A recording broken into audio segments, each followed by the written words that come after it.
Hey guys, in this video, I'm going to show you how to blur a PowerPoint background in a few simple steps. I'll be walking through this on the desktop version of PowerPoint. This feature isn't available in the web version. First, you need an image on your slide. Click the Insert tab at the top, then Pictures, and choose your image file to add it. If you already have an image on the slide, just click it to select it. Once the image is selected, you're ready to go.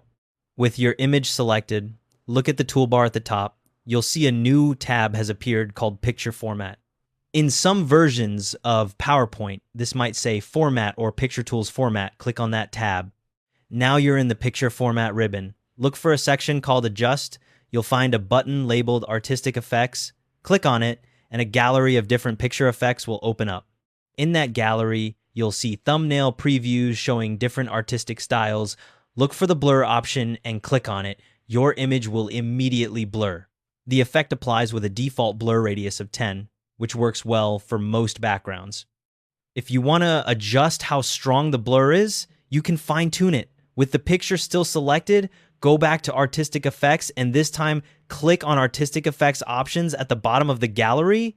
This opens the Format Picture pane on the right side of your screen.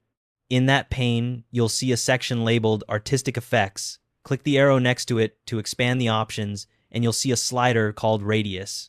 Drag that slider left or right to adjust the blur intensity.